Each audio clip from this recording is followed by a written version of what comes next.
Hello there. Welcome to Paranormal Experience with Kat Hobson. That would be me. I am so glad that y'all are here tonight because, I had to make a guest change, and I have so many really wonderful friends that it's hard to know who to call. That I have Denise and Ron Pridemore with me tonight, and they are both brilliant. They're both tired because they were up doing the shows on the election cycle last night, and they are just beat. And I have to tell you that my producer Carl also was beat, and he's here, and he's so amazing. They all are. But Denise is, she and Ron are Paranormal Pride, and Denise and I started on the same network. She came in shortly after I was doing my show. She is a fantastic host. Her show is the Paranormal Pride. Ron does it with her. And we are both on the Bill of Rights Network, the Things Network. Hey, Jeremy. And we are just everywhere you want to be. You've got the YouTubes. This show airs on X. So I really like doing that.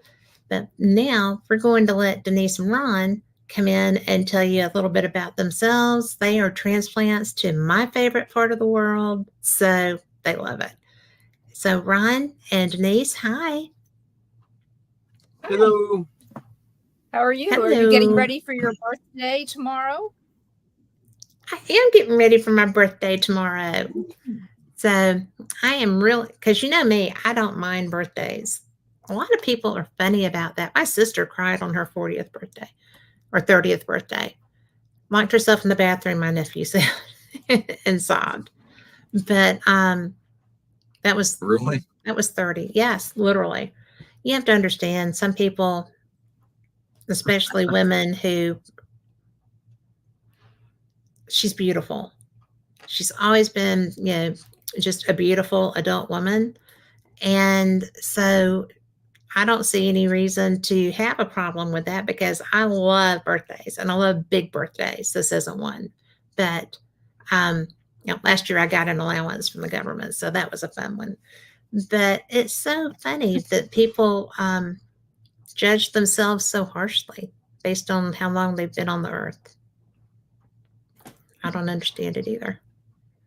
No, I'm just making the best of it. People may not notice this, but what you see is what you get. Yeah. I don't wear makeup. I do wear some makeup. I don't usually do anything with my hair except wash it. But I will say I am vain. I do dye my hair, or you guys would see it look like a skunk, pretty soon. So I do that too. So I'm pretty proud of being 59. And I think every birthday after 59 should be a big birthday. Everyone that we're still breathing, not pushing up daisies, is a big birthday. Well, I agree. I'm going to be 63 tomorrow. So I think that's a pretty good day. You only look 36. I love you. I love you without that, but I love you. Thank you. It's true. Thanks. So you make a lot of us younger people feel old because we just we have to run to keep up with you. What else? Well, you are going to be keeping up with me next summer, right? As of right now, yes, it looks like we will be. We were just waiting for some results to come in, and the tests came back positive, so we get to go. So I'm not even going to ask because there's so many ways that could go. Hey, Gary. Yep. Gary's in chat. Hey, Gary. Hey, Gary. Hey, Jeremy. So, but no, you told me we couldn't talk about certain things, so we're not. We're not. It's all good. So, but I can't believe that they're going to let us out of the country and they're going to let us into the country together. They don't know what they're in for. Don't tell anybody. I know. Yeah. And for those that don't know, Rick McCollum is hosting a tour to Ireland, and it's through Secret Ireland Tours with May Hernan. And she is one of the most wonderful human beings. Y'all heard her here a couple of weeks ago. And I'm excited because usually we go to Scotland, and I didn't know what to think about going that close to Scotland and not going there, right? And I didn't know there's a ferry to go from Ireland to Scotland. Oh, well. Rick said no. It goes on the North Sea. And yeah, which is water. I mean, like way big. But I was out. The only other time I've been on like a water adventure was when I was on that cruise ship during Sandy. So time. That was, I mean, I am apparently an adventure traveler, even if it is by mistake.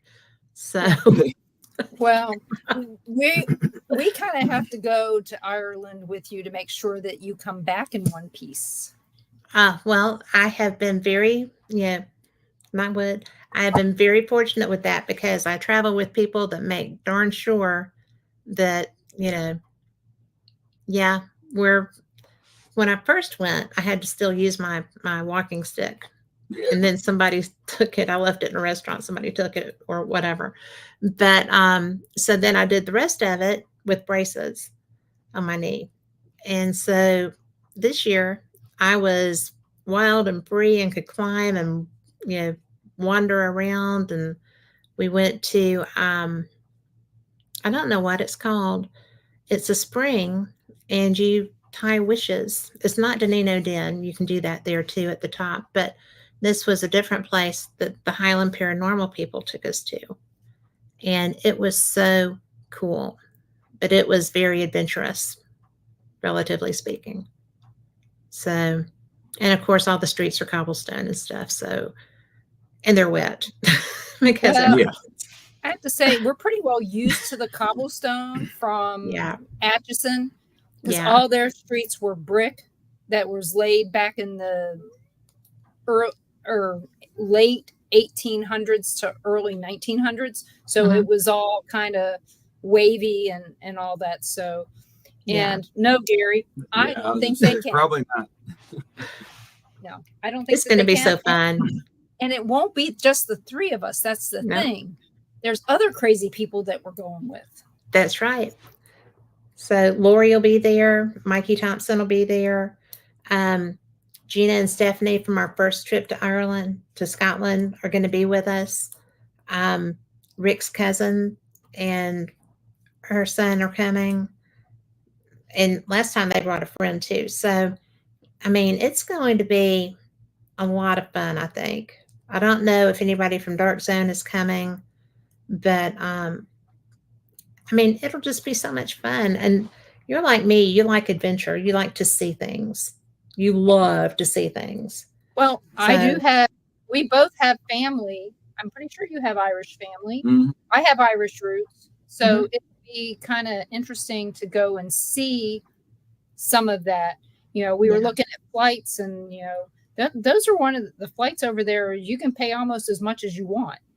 You can, but we have found, and this is a cheater trick that Rick found, because he was going to go to Scotland first and then fly over to Ireland. And I'm like, oh, I might want to do that.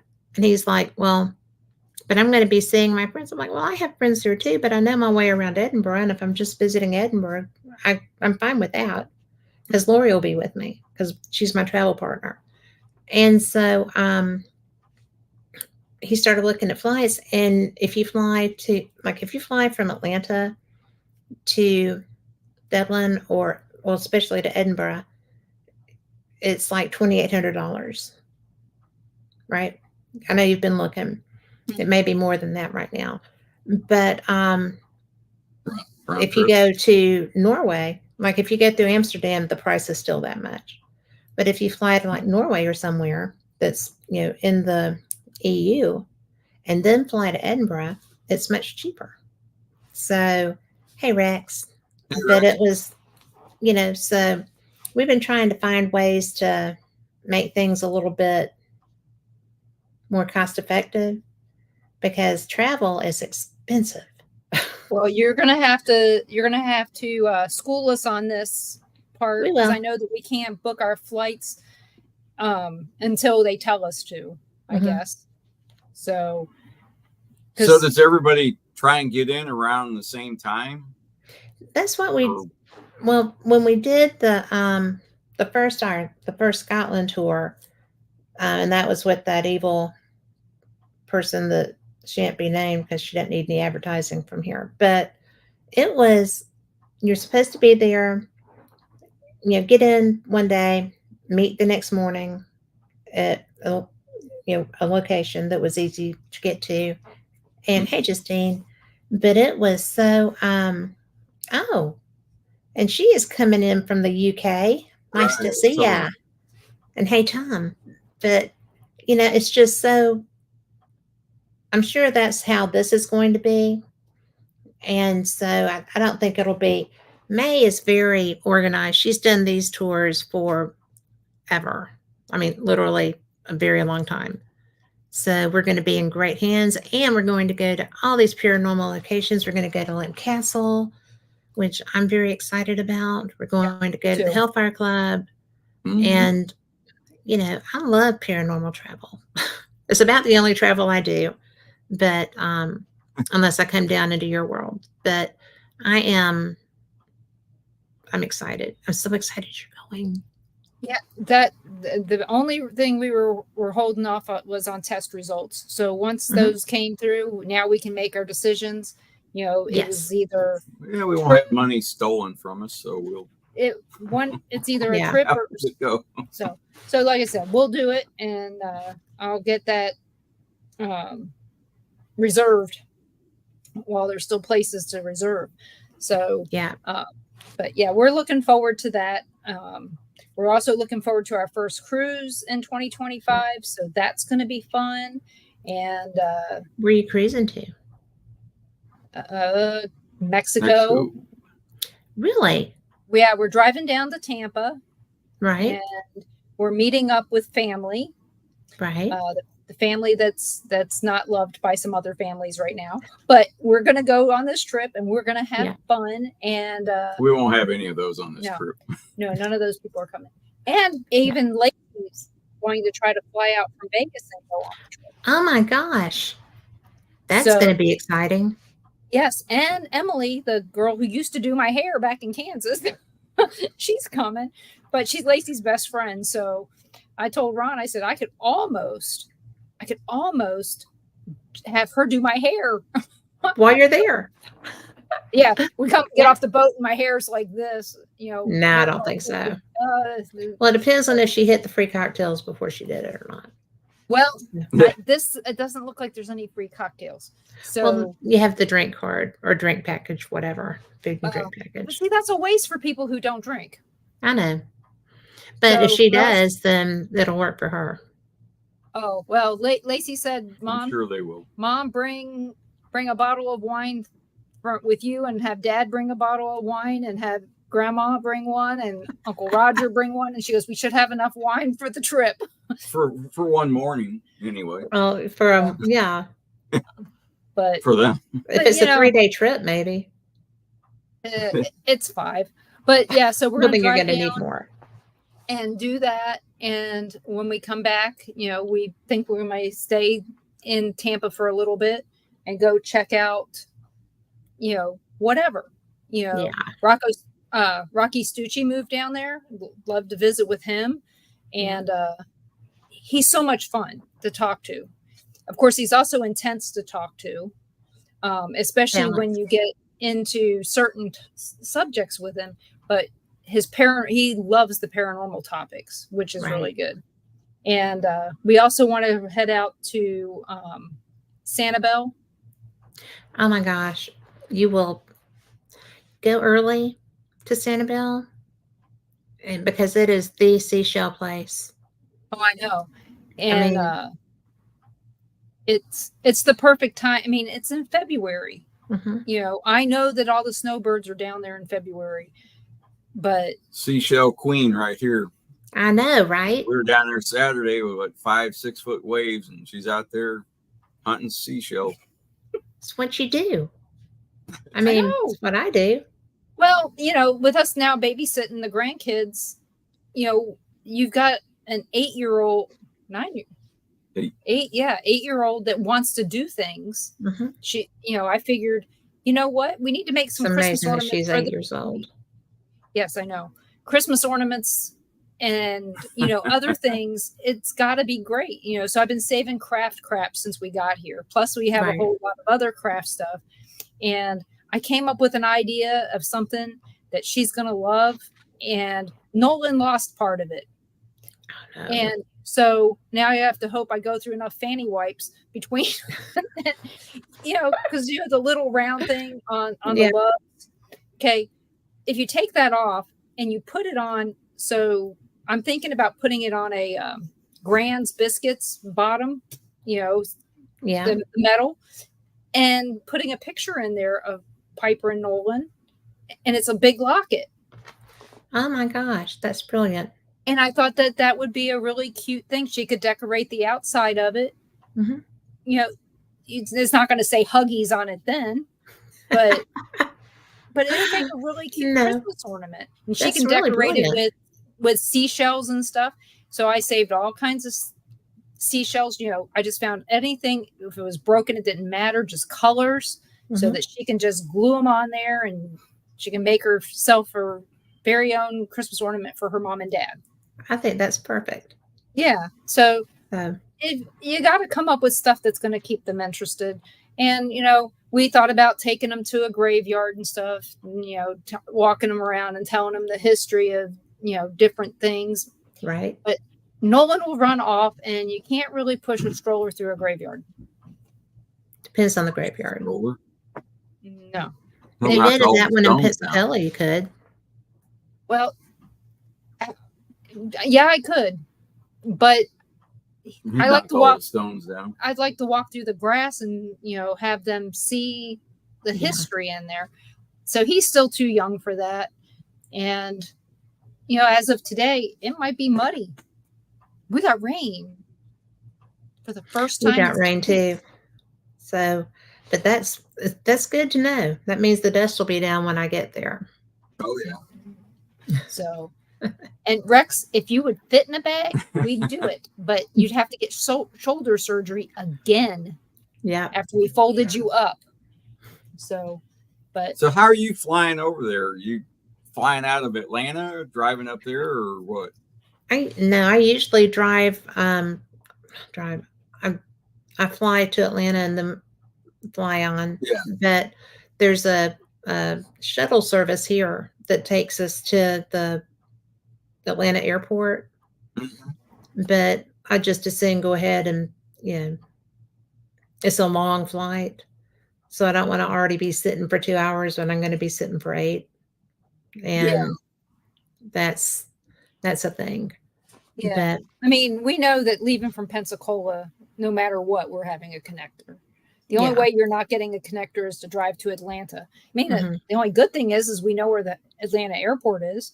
That's true. I'm not driving. We've only been by it so many times. and it's not any cheaper, though. It's not any cheaper to leave from there. And I know at least here we could have somebody pick us up at the airport, drop us off. We live 20 minutes from the airport here. Yeah. So, and that's a nice little airport. It is. Yeah, it's easy. I mean, we flew in there one time. We were flying back to Birmingham from Orlando, and we stopped in Pensacola for some reason. And we had the kids with us, and we got off the plane. They just took our luggage on. We didn't tell anybody, but we just got off the plane and got a car and drove over to Gulf Shores and hung out, and then, went home the next day. That may have been just us. Either way. But, and it was all of us, because when we got to Birmingham, we just went to the airport and picked up all the bags. So, luckily they were there. They weren't going to go anywhere. That was their final destination. But no, I'm surprised, nobody grabbed them. Oh, well, I mean, I wouldn't have grabbed them. Well, I don't travel with fancy bags when I'm, but they look like some derelicts trying to live out of them or something. Yeah. So that works. Yeah. Nobody wants to steal your bags, right? Although I did take some really cute ones with me last year. but they have flowers on them and stuff because I figured that nobody else would have them. And I didn't see any like them anywhere. Mine are purple. I know you're shocked. I'm shocked. You have something purple? Ah, I don't We're believe just it. lucky my hair's not purple. Let's be honest here. Well, I think didn't you have a purple streak at one point? No, I had a purple wash. So Okay. it looked purple in the sun, Mm-hmm. but I never went any further. So I don't know. It'd be interesting.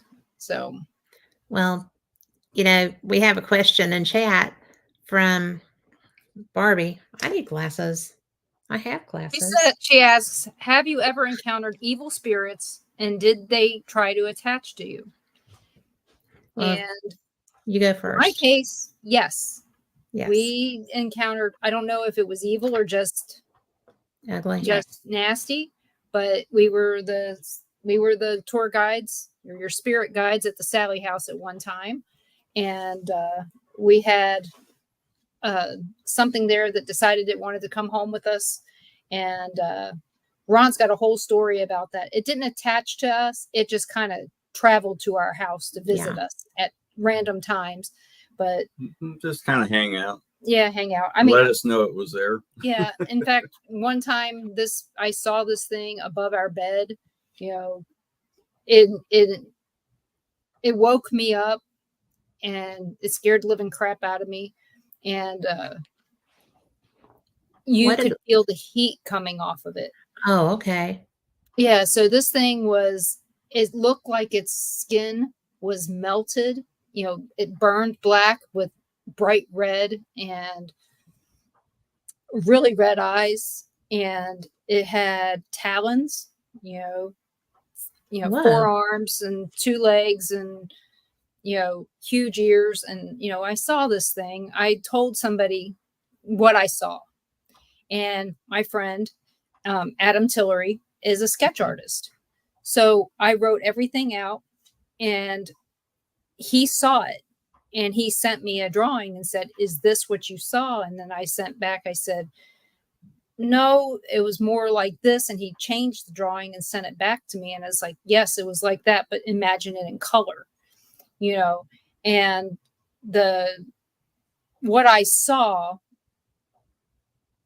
leads up to when we did that film, that the deep darkness that's never seen the light of day at this point. And probably won't.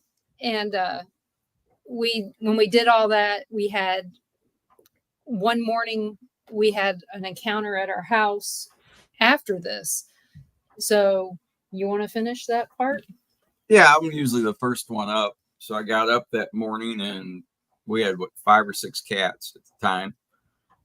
And they'd wait for me to wake up. As soon as I would get up, I'd go to my daughter's room and feed her fish, just in case she forgot, which she usually did. But I got up that morning, and as I was walking to her room, no cats followed me. In fact, I was looking around. I was like, where are they at? So I went in there, fed her fish, and I'm still looking for the cats. So I come back out in the hallway. I look in the room. I don't see any cats. So I thought, well, maybe they're out in the kitchen. So I got into the kitchen, and I get out there, and every cabinet, drawer we had was open. And really? Carl's been to our kitchen. It's a great big country kitchen. There's about 40 doors and drawers at least. Everyone was open. Wow. And I went, Denise, we got a problem. She goes, oh. Yeah. So I went and I took care of that. And this was, this was about a week. It was the same week that we were starting to film the film. Yep, that same week. With Richard Grund and Joe Strotone. Yep, Monday morning. And I don't know if you remember back to my second show. My second show was with Joe Strotone. And he had said, I will never go back to Atchison. I will never go back there. 3 months later, I interviewed him again. And after the show, he told me, he goes, I'm thinking about doing this project up there. Okay, so this is 9 years ago at this point, And he's going, I'm thinking about it. So about February of 2017, Richard was kind of pushing to do it too. They contacted me and said, we're doing this. Will you be our liaison with the city of Atchison? And I said, you do realize that we're just tour guides. I don't live there. We have to drive, 90 miles to get there. And I said, I'm more than willing to do it. You just have to understand, how far we are from it. And they told me, hey, we're going to do this in August. I'm like, oh, okay.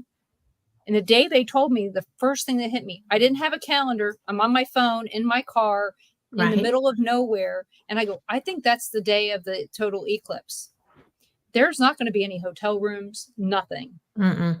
Somehow, some way, I got them brand new on the market Airbnb. Nobody had ever stayed there before. They just bought it. They had just bought it. Wow. Know the owners that had a hotel. We called them up. Yeah, I called her up and I said, do you guys happen to have any rooms available at the Glick? And because that's straight across the street from the Sally House.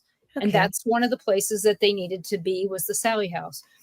And she goes, no, but my son just bought this house that he's turning into an Airbnb. And so we were the first people to get it booked for them during the eclipse before anybody ever even knew it was available, because there was not a hotel within 60 miles. 150 miles. 150 miles. Yeah. We had people calling to see if they could park their campers in our yard. Oh my and we were only at 90% totality where we lived. Wow. And so we did all this. We got it done. But when they called me about this, the next day is when I had this thing show up in our bedroom. So it was a precursor to all the stuff that was going to happen in 2017 with the Sally House. So our last day doing tours at the Sally House was September 30th, 2017. And we have not been back in there since. Got a message from Deb Pickman today, which is strange. That is strange. Well, they just got started doing some stuff recently. And she said that she misses us doing the tours there, because they actually said that they would hear about the stuff that I would tell people, and they felt like it was at least truthful compared to what they were used to. Well, it was. It was truthful. But you're not going to be anything else. No. But the thing is they, in the beginning, before the Ghost Adventures thing, we didn't meet them until April, after that aired in January of 2015. We never met them. We didn't know them. I just knew about them and that they lived in town, and I respected their privacy and just kind of stayed away. And when we were invited to meet them, that was great. But yeah, she said, she goes, I had no clue that you guys moved. And it's like, well, how would you? We live 90 miles away anyway. Yeah. But I told her, I said, we're thinking about making a trip in April into the area. We don't know where yet. But she said, if we make it to Atchison, we need to stop in and see her and Tony. Yeah, we will. She goes, we need to catch up. And I was like, well, that sounds like fun, because, we've only been to Atchison twice since 2017. Really? One was to see a friend who came into town from Baltimore that used to live there. And the other time was... I was there for work about every, couple months, but I didn't stop the visit. There was no one there, really. Yeah, he went to Walmart and most of the people had already left. Joe. And... So, yeah, we... and we investigated the McIntyre Villa with Katie and Katie Stafford. Oh, and Sarah Lemos. I forgot what her last name is. Arn? Something like that. Or new? Yeah. I forgot. But so I don't know. So hopefully that answered your question. It didn't attach to me, but it attached straight up. It could come and go as it pleased until I did something to make it not. What is your something? What was my something? My something was holy water and very forceful prayer. Hello, Tom. Hey, Tom. So happy birthday, Tom. Yes. Oh, yeah, that's right. Happy birthday, Tom. Happy birthday. You know, I wished him happy birthday twice. I was like, so did I. I thought I told him this already, but I added it in there too. Yep. I sent him a message because, you know, we just spent some time with Tom at McPike Mansion back on the what was it? The 19th? 3 weeks ago. Yeah, 3 weeks. So he came down to well, let's just say we surprised a lot of people. Yes, you did. I was so excited for them with that. Yeah, because you were the only one that knew. Even Carl didn't know that we were going. You were the only one who knew besides Sharon Ludke, who's the owner of McPike Mansion. And in a way, I kind of wish she didn't know too sometimes. But in the month of October, she has so much going on, she's going to forget whatever you tell her anyway. But as soon as we walked in the door, she goes, busy. Thank God you're here. Can you do this? Can you do this? Sure, yeah. Where's it at? Oh, it's in the basement. Okay.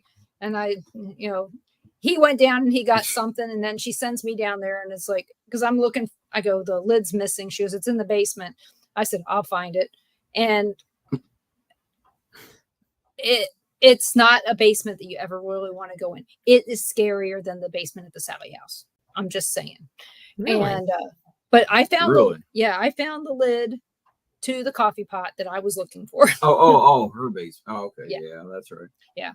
So you sent me down there. Yeah, I know I did. Well, she sent you down there. That's why. Yeah. So, but yeah, it was so funny when we got there. She just started telling us what to do, and she was, "I'm so sorry," and I was like, "I don't care." I said, "This means that we're friends." I mean, that's how that rolls. Right. I said, we're very comfortable in our relationship, no matter what it is. I said, I'm just so used to you telling me what to do. I just do it. Yeah. So we ended up being there for a bunch of their tours. And then we camped out, and Dara, Caitlin, and Lisa were just so surprised. I bet they were tripping out. Crying. And, and then here comes Tom. And they're like, oh, crap. They did it again. Yeah, they're looking around like, is anybody else going to show up that we don't know about? So no, I guess you got surprised like you were surprising. Yeah, we have a different vehicle, so they didn't even recognize it. So we drive by, and I kind of wanted to see who was there, because I wanted, park somewhere else and then walk in, but they're in the middle of pitching their tent. So crap. So I turned around, and I just drove up where they're, pitching their tent. And I just had the window down. I said, hey, is this a private party, or can anyone join? And they all kind of looked and like, oh, who's that? What? Like, who's this guy asking? Why are you asking us? That's so cool. Because that they went behind the tent and started crying. But they were expecting, if we'd have had the blue Hyundai, they'd have known who it was. Yeah. But since we got a new car, nobody, the only person who's seen our new car is you. Yeah. At this point, Carl knew we got one. We just, it's a car, Yeah. They did go back to their old ways. They just dropped what they were doing and said, oh, thank God you're here to put up our tent like old times. That is so funny. So, and like I said, it was just like, we'd never not been there. And so we did that on that Friday night or Saturday night. And we had a good time in the basement. And what was interesting is that we had 3 different ghost boxes going, and all 3 of them said Denise. Kept saying my name. And so you surprised more than the living. Yeah. And what was really strange was that we're sitting there in the basement, in the cellar, and I go back and I sit next to Ron after, I sat in the front and did some other things for a little bit. And then I get back in the back near Ron, and I go, it stinks. And he goes, what? I go, it smells like stinky feet. And I have other people looking around going, and then I have this Mary comes over. She's one of our friends there. She comes over and she sits behind me and she goes, "Oh my God, it does." I said, "I didn't fart." Yeah, I said nobody. I didn't smell it. I was sitting next to her and no one else around, just you two. And I told him, here's what I'm seeing. I'm smelling this, but I'm seeing this. And I said, for some reason, I'm getting the name Mike. And I go, "Mike, what's your favorite song or band from the 70s? And across one of the boxes comes Elvis, the name Elvis. Because, what's strange is that people always want to make the spirits at the location that they're at to be in a certain time period that they can't be from any other time period, only this one, and we know that's not true. Yeah. And I said, they're when they lived. Yeah. And I said, well, the mansion was empty for a long time and there were vagabonds or homeless or whatever you want to call them.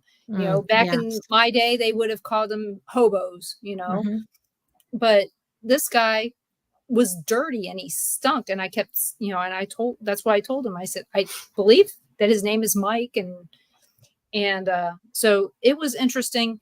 They, the people who were at the house all the time were going, "No, that's not right." I'm like, I can't go with anything other than what I'm told, because usually at McPike, I don't speak up about what I'm seeing, what I'm hearing, because I'm usually out running around cleaning up trash cans or all this other stuff. Not down there. I don't get to be down there.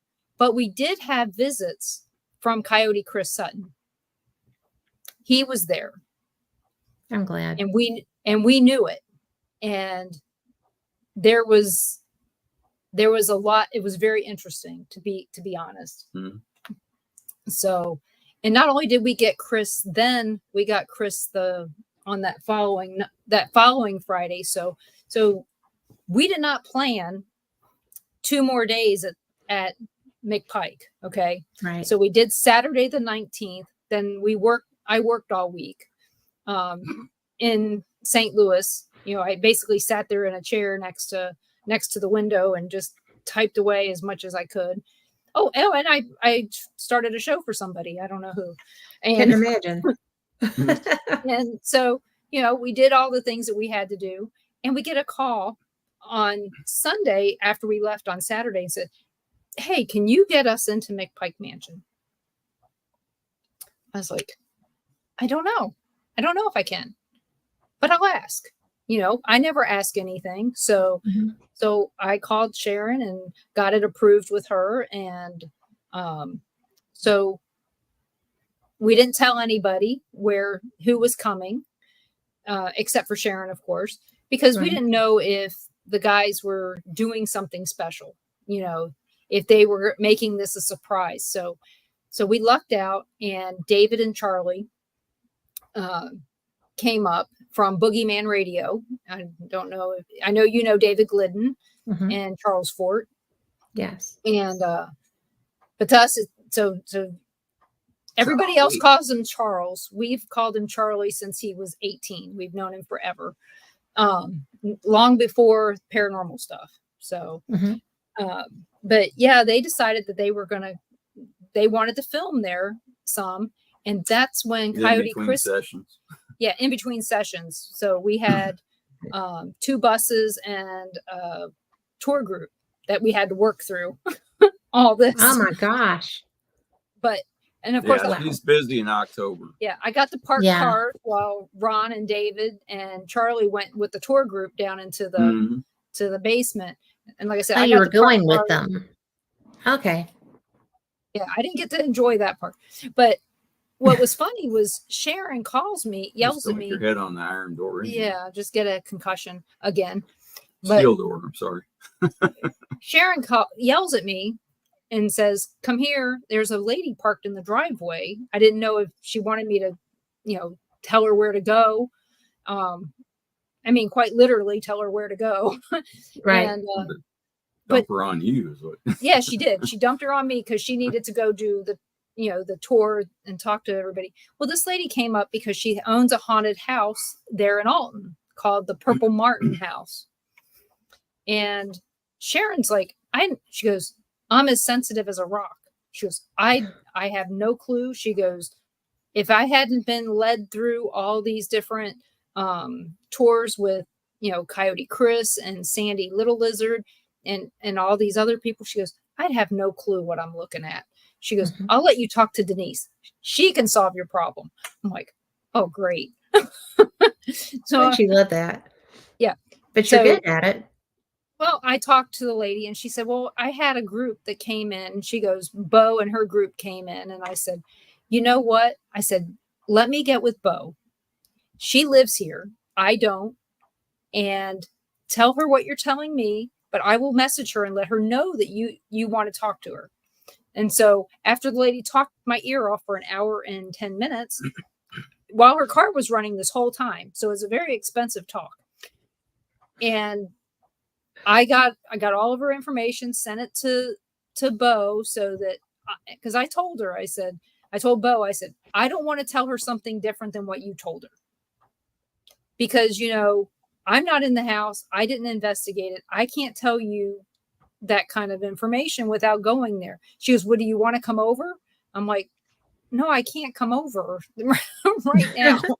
I'm a little busy. She was showing pictures on her phone. She says, there, you see it?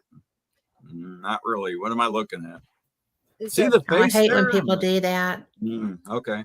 It's like, I need a bigger screen. Yeah. Little bitty phone does. But again, I didn't want to be that person to go, oh, it's this, and make the other paranormal. But you can't do that. No. So I just referred her back to her and did that. But she was a very nice lady. And I told her, we ever come to town again and she wants us to come out. I said, we'll definitely come. I said, it's Purple Martin House. It sounds like it's right up my alley. Without a doubt. Like I was just thinking that when you said it. Yeah. And it was just funny. So we were up with David and Charlie until about midnight or 1 o'clock, investigating over there. And from there on Saturday, we went back to McPike Mansion and met up with Susan and Mike. Oh, how fun. We went, to kill a little time till they got there, we went cemetery hopping. Yeah. We went to where the McPikes were buried. Right. We found, Robert Wadlow? The tallest man. Finally found his grave. Yeah, it wasn't as big as you'd think. Well, it wasn't. They must have folded his legs. Well, he was 8 foot tall. If you try and map it, every time you look it up, it changes the spot, changes locations. So you kind of had to go, okay, well, it seems to be in this area by the highway. Right. So we walked all over the place, and I finally said, let's just find something. But he had a distinct stone. So I said, we should be able to spot this thing. Yep. But it wasn't as big as we thought. I guess we were looking for something bigger. But that would stand out. Yeah. But yeah, the shape was different. Yeah, it was kind of shaped like a leaf, but a little bit off. But that was at one cemetery in the Upper Alton Cemetery. Then we went over to the other cemetery, which is in Alton, and there's a whispering wall there. The Elijah Lovejoy Monument, and it's just very acoustic. Yeah. Ron was on one side, I was on the other, and I said, say something. And it was like he was just yelling in my ear. Oh. Yeah, I just kind of whispered. Yeah, me too. But you could hear it. What did I say? Oh, you probably said something you shouldn't have said.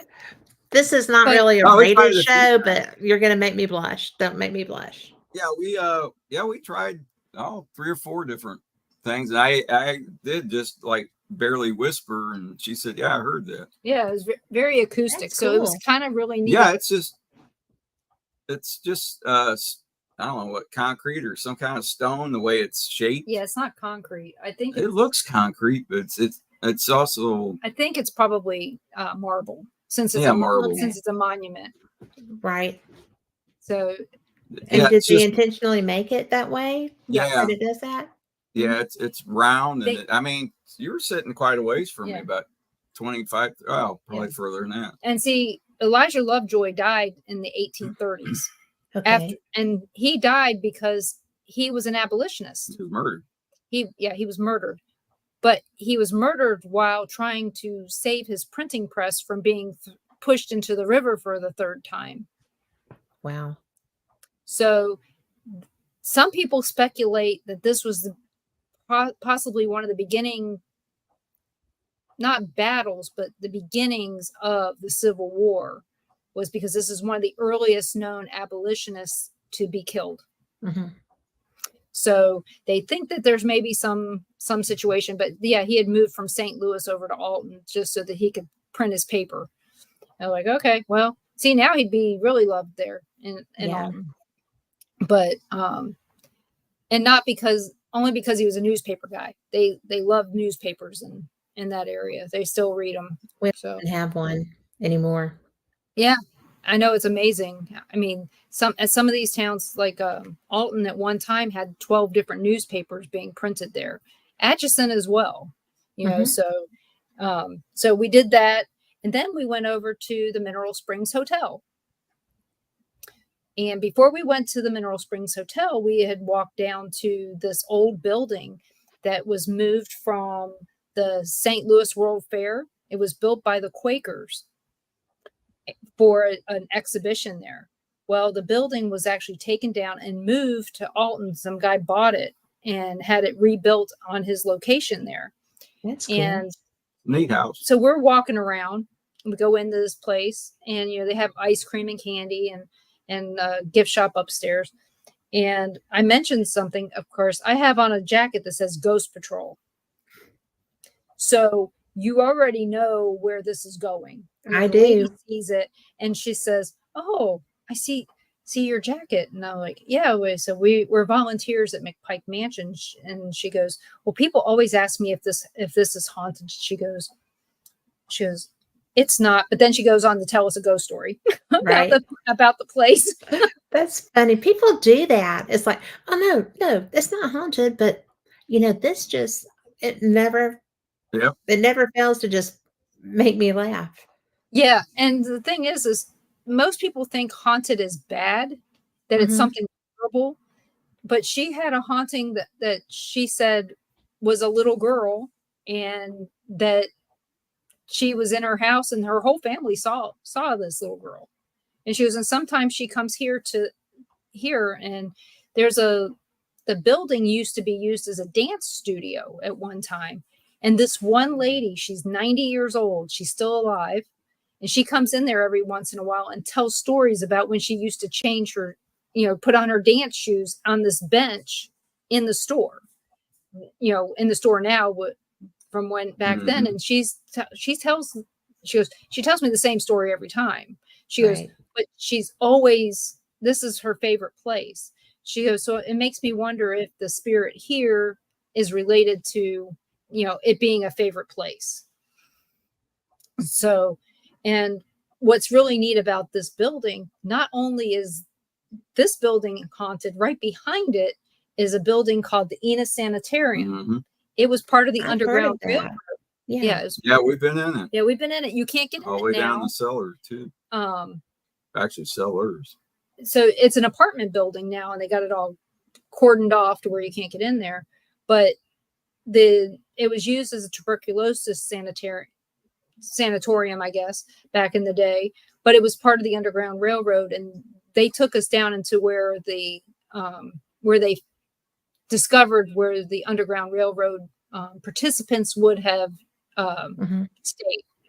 I've been in an Underground Railroad place, and I want to say, I think it was still in Ohio, where the big picnic basket lives, the Limburger, I think, picnic basket. Okay. It's like the size of a football stadium. But anyway, not really, but it's big enough that it takes your eye. But so the energy in the one I was in was crazy. What was it like in the one you were in? It was, I think there was too many people to really be able to tell. We had too many Oh, people we had a that lot, yeah. that were. It was a walking tour. Yeah, it was a walking tour. Oh, okay. And the when we went on it, it was all these people that were, kind of jumpy. Yeah. And so it makes it hard to tell.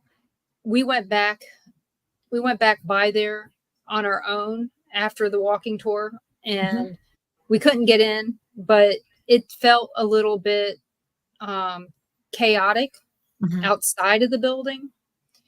And also during that same tour that we didn't do this time, but a long time ago, we went into the Unitarian Church there as well, which was also part of the Underground Railroad. They had just uncovered, there had been a wall up, and they had just found this spot where that had been used as the Underground Railroad. There was this huge dirt floor that was about, I'd say it was about 4 feet up from the ground, and they would have to crawl back in, and there was a whole room back there that you couldn't get to without crawling through the dirt. So it was enough to where if somebody had heard them and they opened this up, you wouldn't be able to see back in there as long as there's no light.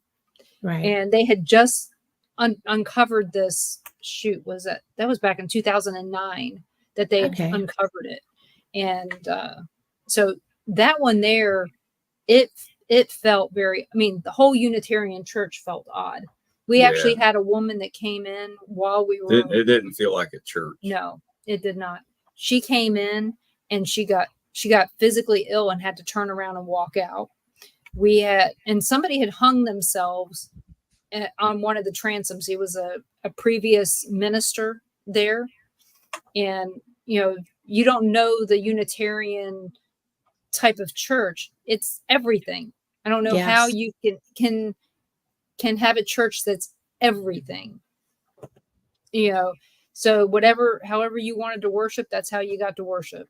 So my dad was buried at a Unitarian church. So, not buried, but his service was at a Unitarian church because of that. So it was a little odd, but we had a few things happen during that tour that was very odd in that church. And we've wanted to go back ever since. But so when we were done going through this one house, with the lady with the ghost, we get a call from David and Charlie going, "Where you at?" And it's like, we'll meet you. So we went over and we met them over at the Mineral Springs Hotel. And I don't know. New owners. Yeah, new owners. Not the same. Yeah, they're not letting anybody investigate or anything like that. Nothing. Really? That's an iconic place. I know. Troy Taylor has his museum in there, but I do not know if it's still there today. There's a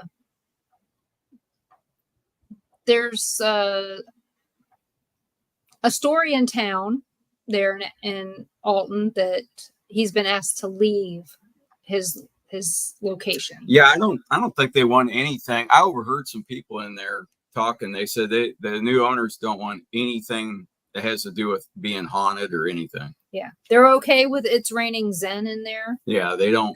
But no haunted stuff. But no ghost tours. Nothing. Yeah, because Coyote Chris used to be friends with the guy that the family that owns It's Raining Zen, Dave and Donna. And I interviewed Dave a while back. Shoot, it's got to be 5 years ago, 6. I interviewed him about all the stuff that was going on there at Mineral Springs Hotel. And something occurred to where the new owner does not want anything paranormal at all there. So that's unusual. Actually, the people at Sloss don't want anybody doing anything paranormal there now. So, Sloss, seriously. Yeah. Which is why I got in trouble and she doesn't talk to me anymore, because I kind of suggested that you should dance with the one that brought you. Oh, yeah. So that you would still have a museum to have. But that's okay. I'll tell you, this guy that bought it owns a lot of the historic buildings there in Alton and is working on changing some of the stuff. And it's like, Alton is known as a haunted town, so I do not understand how you can bite the hand that feeds you from September and October, which for some of these companies that do these tours, they make all their money in September and October. Yes. You know, they do maybe one tour a month in any other month if possible. And, you know, and it's sad, but it is what it is. I mean, the guy bought the building for, well, the guy who sold it made a mint. He only bought it for like $100,000. Right. But the guy who just bought it from that guy, what was it, $900,000 is what she said. So anytime they mention haunted, Sharon's on it like stink on whatever. Stink on stinky stuff. I don't know. Do we get in trouble for that here? But well, I'm just being respectful of your audience. Well, my audience would just laugh at me and go, her audience, we don't give it. Right. Sometimes I get very colorful in the things that I say. It's just not you. It's not sailor colorful. It's just colorful, you know. Well, mine goes toward the sailor part, so that's why I kind of try to. Well, but you know me. Yeah. So people are always shocked. I'm such a sweet Southern little old lady, right? Actually, you know, I'm starting to get my Southern on, and it's starting to probably creep out a few people. It's how does this girl that grew up in New Jersey and Maryland, Virginia, then living in Arkansas, Missouri, and Kansas have this attitude? It's because I've lived everywhere, people. Yeah. So, but yeah, we met up with Susan and Mike at Mineral Springs, took them over to McPike, and ended up in the middle of a tour. Again. You cannot get away from tours. And so we get over there. Well, we're going to take them in a cellar. Of course, Sharon said they're doing some kind of pendulum session or something. You know, it's a private one. Yeah. So she goes, "What? You know, wait till they're done." And she kept saying 3:30. They're supposed to be done at 3:00.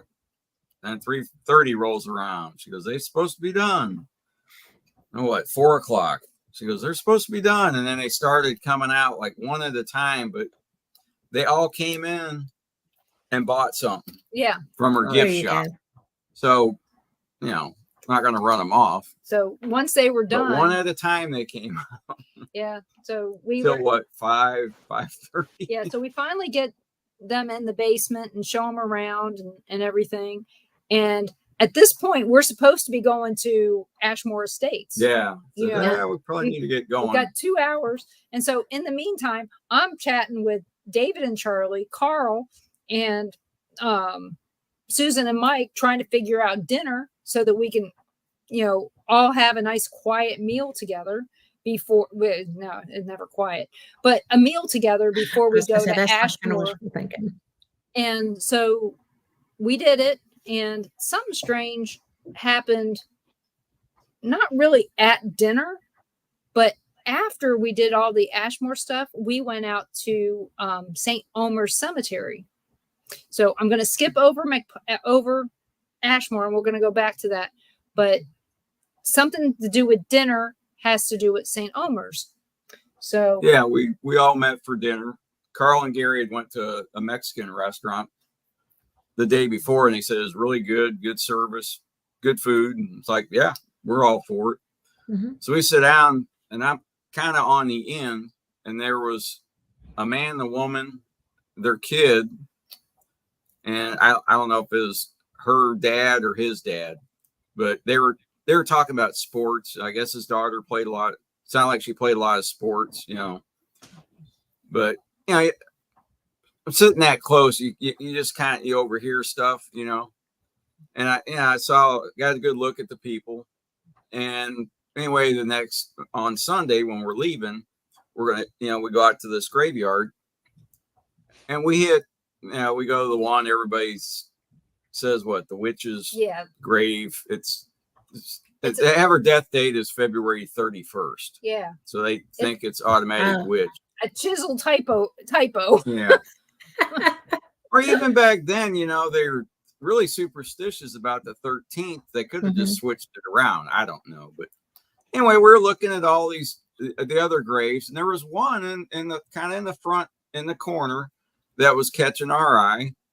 And it was like, you know, one of those picture stones. Mm-hmm. And I could see, you know, a baseball and a basketball, and I was like, oh, wow, that must, and then there was a blanket in front of it.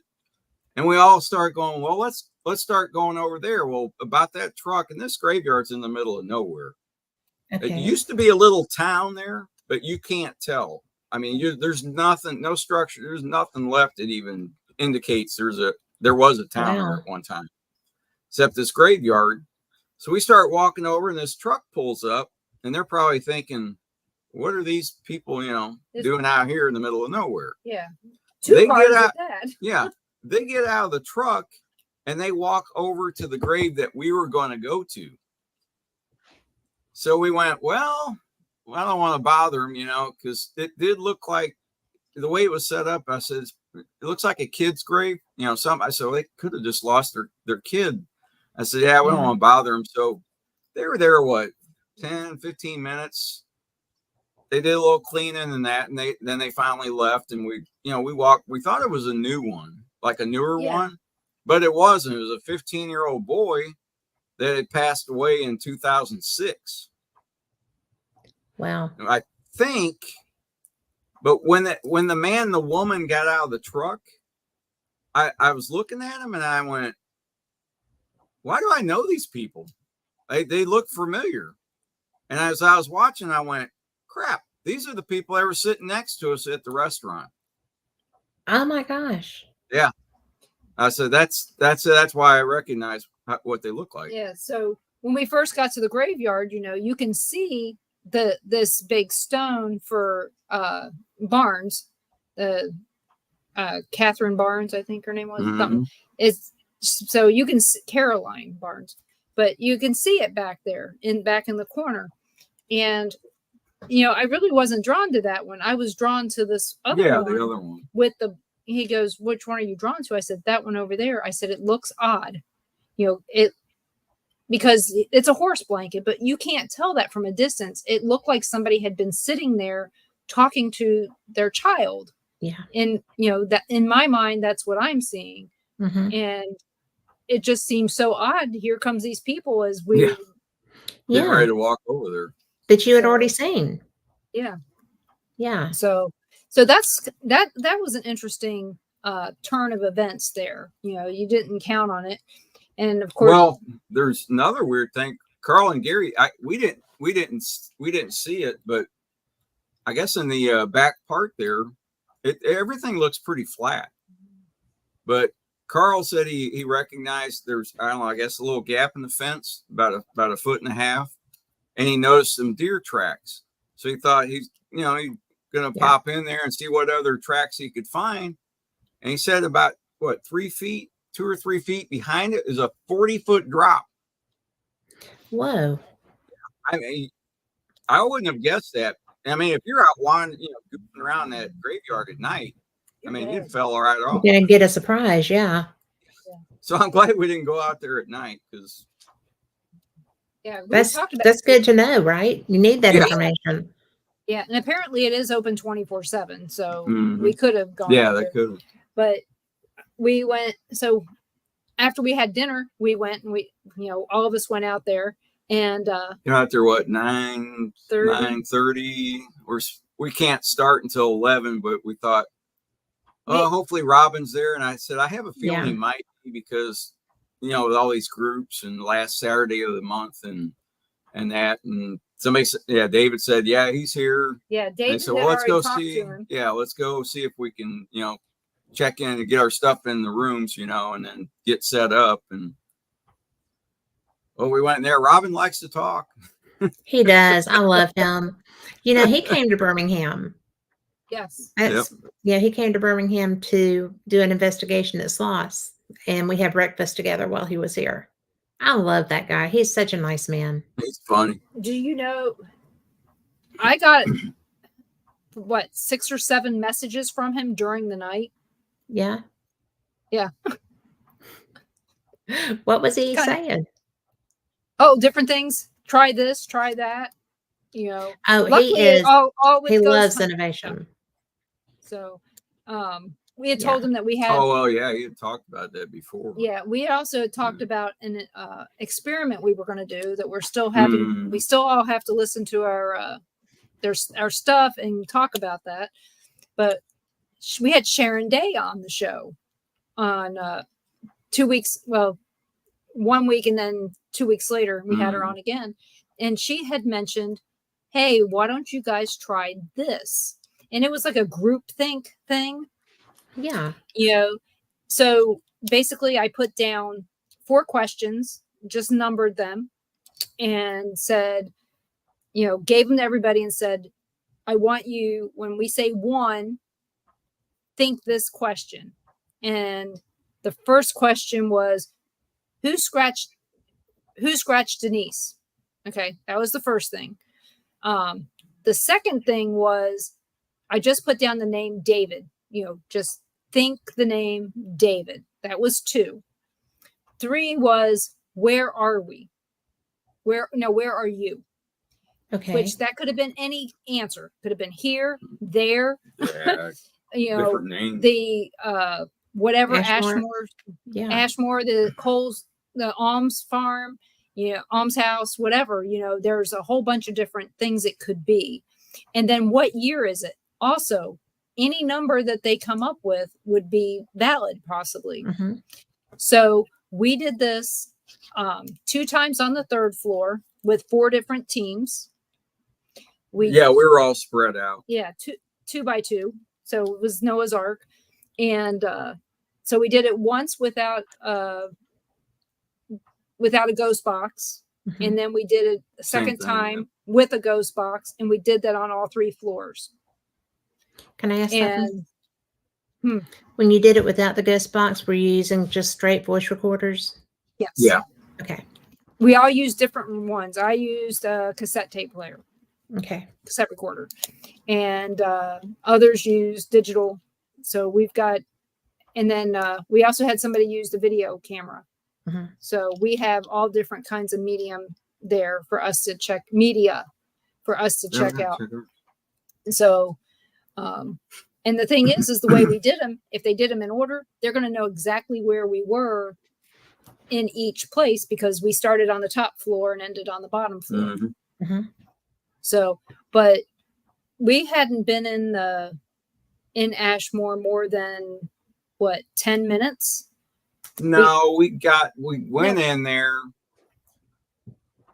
Gary led us in a prayer to get started, and everybody started walking down the hall. And I said, I know everybody wants to start downstairs. I said, let's try. I don't want to get Denise scratched like right away. Right. Not just walking in here. But I don't know, Mike and Sue, they seem to be kind of drawn over, to go down go into the room, to go down, in the boiler room and the maintenance room. And then everybody else is kind of like, all right, here we go. And so we go down there and I don't know, we're in the maintenance room and we're not even there. I don't know. Was it even 5 minutes? I don't think so. David's asking questions, Charlie's asking questions. Actually, it was just the 6 of us. Yeah, I don't think David and Charlie were yeah, there. we were down there, and the next thing you know, Denise takes off like a shot. She doesn't say a word. She just gets up and leaves. I knew what happened. I just didn't want to alarm anyone. Yeah. I just figured it was. I was like, oh wow, we got off to a good start. But right off the bat, just get it out of the way, right? But what's strange is Mike and Susan got an EVP, yeah, not a voice, but a sound. It sounded like right about the same time, right before I got up. Yep. Odd, and that's an odd sound for it. I mean, yeah, that would be a strong scratch to have a sound. And it was. And the funny thing is, it lasted a couple days. I had How on deep this was one. it? So I had on a long sleeve shirt. Yeah. And 2 sweat jackets. Yeah. Because it's cold. Well, yeah. So it went through that. Mm-hmm. That's some determination, really. So it was enough to where basically I didn't want to ruin anybody else's time and then make them think, oh my God, this is horrible. Yeah. And then the Just next morning, the next morning, both David and I fell down the same step at different times. It wasn't that far apart, really. And then teamwork makes the dream work. Yeah. so the next morning, we went to bed at like 4 a.m. Got up at what? He missed he goes, I think I missed the last step, but then after a while he said, I'm not sure if I missed it or just kind of got shoved a little bit. Helped with it. I just know I fell and I bruised up my toe, but later on in the morning, we were investigating because we had the building until 6 p.m. Yeah. We got it at 11:15 at night and had it until 6 p.m. We did not stay until 6 p.m. Okay, I'm just saying. We needed to get home because we all know that traffic is 3:30. Yeah. So we go and we're investigating in the morning with David and Charlie, and we're down in the boiler room area. I did not go down there this time. Nope, I sat at the top of the steps, and they had a REM pod set up, and it wasn't doing anything. No sound. And I go, Dave even got up and went over and put his hand, on top of it, just, make sure it was still working. Right. And they moved it to right as you're going in the room. And I said, so did you scratch me? Beep, beep, beep, beep, beep. And it wouldn't shut off. I said, can you leave? It just kept going. So I got provocative. I provoked. And I said, let's see if you can come out of that room. Can you come out of that room? And it just sat there and kept beeping. It would not. Yep. It was like he could not leave, go past that doorway. Yeah. That's what it looked like. Is it just kept going. It wouldn't shut off. And anytime I asked a question about something that happened with me or me provoking it, it went off. Then suddenly David went over and he moved it outside the door jamb. It stopped. Well, couldn't get to it. That's fascinating. And the thing is you can. He recorded it. I don't know how he's using it, but he recorded it. And like I said, I didn't go down there. I sat in a chair at the top of the steps. When you go down into the boiler room and into that back room, there's the steps right there.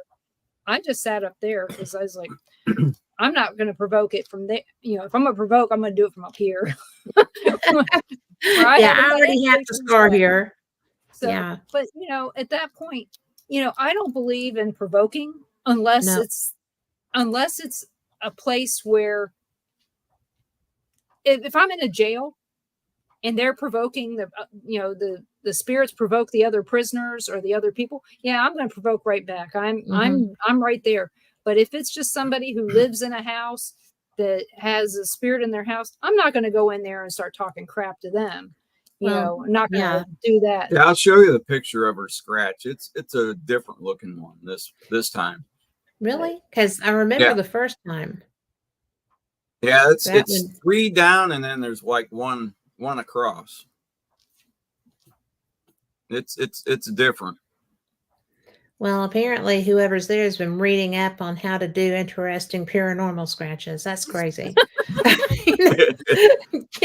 I guess they talk to people when they come up there to play with Robin. But that's just crazy because I remember when you got scratched before. Yeah. And that was not a good experience for you. No, that was in in 2018. Yeah. Wow. That one was really, really deep. Yeah. And the only reason I remember, the main reason I remember it is because that's the year you and I got to have hospital time. Mm-hmm. Yeah. So I remember all of it from that. And the second time we went there, it was a day one. And I didn't get scratched that time, but I really wasn't. I don't think you went down there. I wasn't in the house in the building very much. Go down in there. Yeah. So yeah, I couldn't breathe in there. Yeah, because at that point in time, they were telling me, "Oh, you have to wear a mask, and if you're around any mold, mildew, or dust." Yeah. And so pre-COVID, they're telling me I have to wear a mask just to be in places, and I was like, I couldn't breathe. Next day I could, of course, it snowed the next day. Yeah. But Which reminds me, we had our coldest day that we're going to have this winter while we were at Ashmore Estates. Well, step right up there and make that happen, girl. Oh, and Robin's new outhouse. Mm-hmm. We were the first people to use it. And he told us to sign the walls. So I was going to ask, did you sign the wall in it? Well, he sent me a message and he said, make sure you sign the wall in the outhouse. I'm like, okay, if you say so. He loves that. The worst part was, well, we found yours. He had to refresh ours because, it was on that bumpy wall. Yeah, it is bumpy. But, we did have a good time. But they had to turn the water off to Ashmore because it was going to get to freezing. To keep the pipes from freezing is why we had to use the outhouse. And if you're at least it was new. Outhouse, yeah, he did. He did tell us that. He said the marker is as soon as you walk in there, there's a lid. You just lift it up, and there's a hole down there. He said down in the hole you'll find the pin. No, I thought, wow, that was. I really had to reach down. It felt like. Did you tell him that you were born at night, but it wasn't the night before? He's such a pistol. I'll tell you what. The thing is when you think I said, well, I'll bring my own pen. Well, here's the thing. At least when we use the pens, we know nobody else had used them in the potty before. So anybody else probably needs wipes to take with them. Because I would not trust that they would be clean. Yeah. So, but I probably have my own. They had what is it called? A carbon monoxide detector in the bathroom, right by the urinal. Okay, so it's beeping. So Ron's in there getting beeped in his ear, and it's like, I don't know if his ears were going to ring for weeks. I don't know. But when we were in the building, we kept hearing this sound. And so I had sent Robin a message. I said, is there anything in the building that makes a beeping sound? And he didn't answer that question, but I think he was driving at the time. But later on I get, there's a carbon monoxide detector in the outhouse that needs a new battery. So we kept hearing this and going, what in the heck is that? And we're trying to figure it out because you can only hear it on the one side of the building, on the back side. Did he not think ghost hunters would have a battery? I guess not. So, well, you didn't. You left ours at home. Or you thought we did.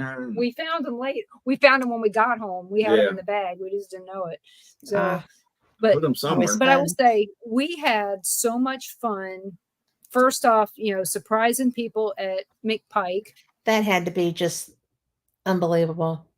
And then being able to share McPike with some friends that have never gotten to be there before. And then, getting to be with people that we love. Yeah. And hanging out. It was fun. Saying bye was really hard. It was really hard this time, even though we were ready to get home because we'd been gone 8 days already by the time we were leaving Ashmore. But we're gonna try and get together in April. I said, we don't have to do this every October. We could. Yeah. Well, I mean, you can do it when and it would probably be more cost effective if you were paying, and Well, I mean, we're gonna look. You'd be warm. Get everybody's ideas, on something in Missouri or Kansas or Arkansas. I mean, those areas are not too far for any of them to go. Yeah. And for us, we know it's going to be a drive anyway. So and wherever we go, we know somebody or something. Yeah. Yeah. We can do the meetup wherever we go. But like I told them, I said, as long as I get to stop and see Farrah on one of these trips, I don't care.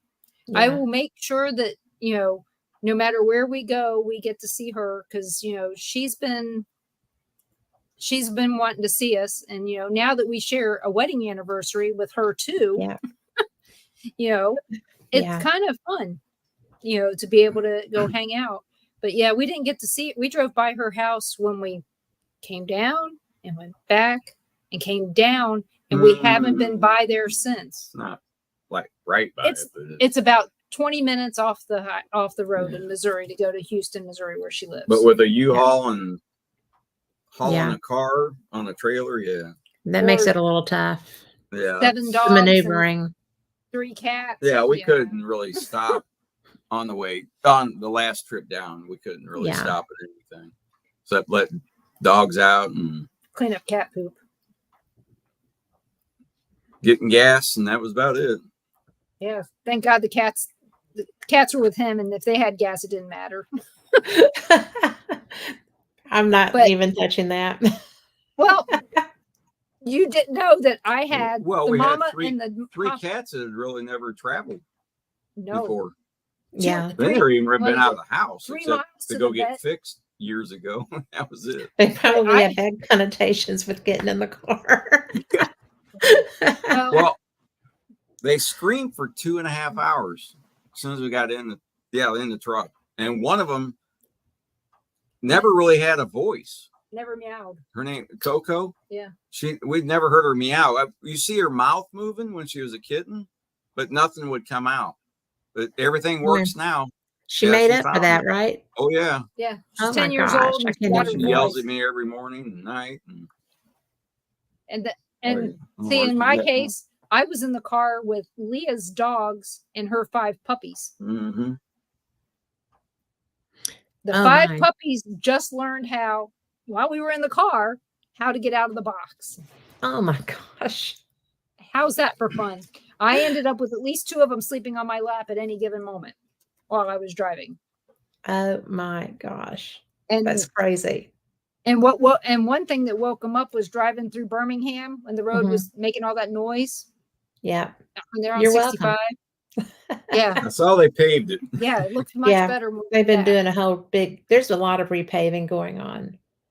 So so when we came back from Ashmore, we did come through Alabama, but we were in a hurry to get home at that point. Yeah.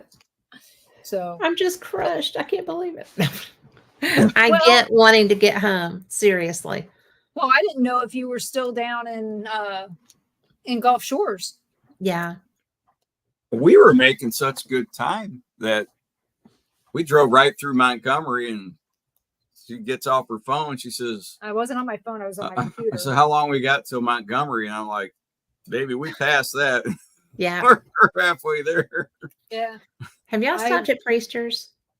No, that place is packed. You've got to go to Priester's. I told him, evidently. I said, this must be the Osceola cheese of Alabama. So, because it is clean. They did a reno. It's got fantastic bathrooms. It's got all kinds of do-lines. They sell Life is Good. They have food like a hot table that you can do stuff. They have ice cream. They have homemade fudge. And if you're there, if you go upstairs, they have a clearance section. Oh. Huh. So, and they do like Auburn, Alabama, that kind of stuff, but they also do like Life is Good, everything. And I'm a Life is Good freak. Oh, yeah. So, it must be really good. It's always packed every time we drive by it. It is for most of us that have been driving that most of our lives, that's the stopping point. Right. And if you go on down to Evergreen, there's a place called Kanika Sausage. And it's also the Bigfoot capital of Alabama. Oh. Well, we've stayed in Evergreen. Somebody suggested that we stayed there one time. And who would do that to you? You. I didn't say stay at Evergreen. You said that it was a good place to turn off, and we were lucky that time that when we met you for lunch that day, and we went down there and we stayed. What was funny was we left and we went to get something to eat, and we came back and our hotel door was open. Everything was still in our room, nothing was gone, but we don't think the door shut right, and that was the first time there was a whole bunch of construction people there. I don't think that they cared about what we had in our room. I didn't mean that kind of friend. I meant, who knows? But what was funny was the next day we got up and we went to get gas. We were going to get breakfast at Hardee's or something. Yeah. And we get over there and my card won't work. It's not a big deal. We don't think anything of it. It's just, we figure, well, no, he just paid cash for breakfast because we had cash. We went to go get gas and my card wouldn't work.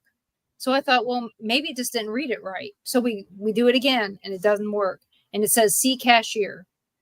We go in there and I talk to her and I go, well, what's going on? She goes, I don't know. She goes, I'm just seeing that your card's being declined. She goes, but it doesn't say why. Usually it gives them a reason, why you're being declined, insufficient funds or whatever.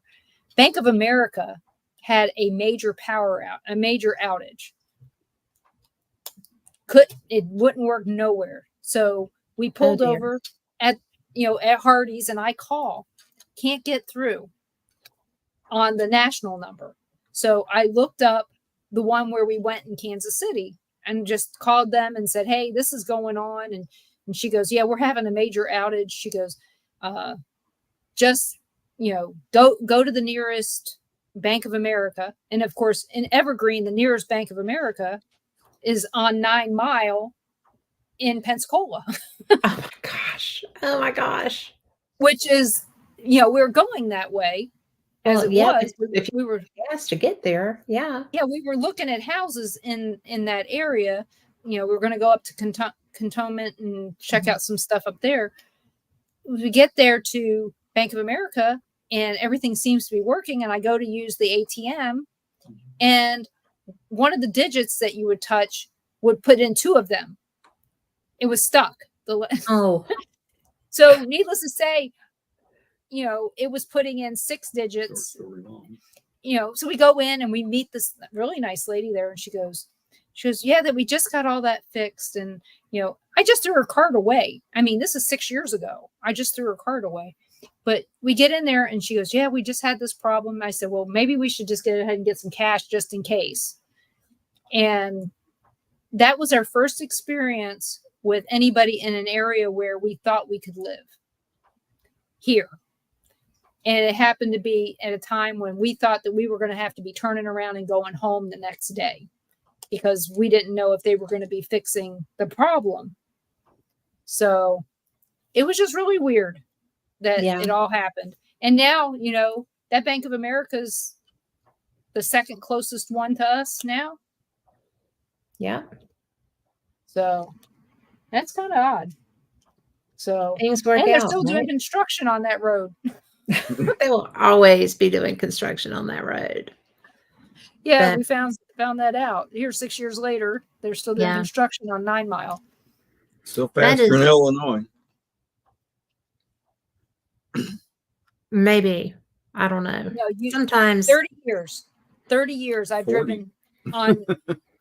Well, there was a few years where they didn't have any. They started before you even knew it. So when I used to go to my mom's, I'd leave St. Louis and I'd take 64 to get there. And in Mount Vernon, Illinois, there's a, kind of makes this little turn and it's always under construction. Always. So when my mom died, 4 or 5 mile stretch. When my mom died, there was no construction. It was the only time we went through there and there was no construction. Here's the first time we come through here in 8 years. Yep. 7 years. Wow. And it's construction. It's 1 lane. I'm like, what in the world? They just do this. What could have happened to that road, right? What could have happened to that road that they have to come back and do this now? I told Ron, I said, I think that they use this stretch of road for training. For all the people who live close by, they keep finding stuff to do so they don't have to go anywhere else but right there in town. I feel like that about that bridge construction down there by y'all. I hate that. Oh, yeah. I mean, it's a bear. If you're coming, if you're not on the interstate, if you're trying to come, the beach road, trying to get up to Milton, oh my gosh. And that's been going on since before Mark moved down there. Yeah, I know. So, Yeah. They needed to do it different. They needed to raise it up higher. mhm. And you know what? If you do see anybody working, it's only a couple people. Yeah. It's that not very whole- many. Yeah. Yeah. In That's so annoying. January, we were coming back from the hospital. I had a procedure done, and we're just coming back, and all of a sudden we hear this sound, click, click, click, click, click, click, click, click, click, click, and I thought it was the car next to us. And then it stops, and then click, click, click, click, click, click, and I'm like, what in the hell's going on? Welcome to construction. And I listen, Nice and I'm like, big screw. yeah, it was a screw about this long Get in out. our tire. And we pull That's into, huge. well, see, since I had been in the hospital, I hadn't had any food. So he takes me to Popeyes there on 90. And we pull in, and I look at the tire and I can hear it. And, there's nothing we can do about it at that point. So we go in and we eat, and I look out there and I go, well, that tire's flat. And here I am. I'd been under anesthesia. I'm supposed to be in bed. And what I do? Time me. Yeah.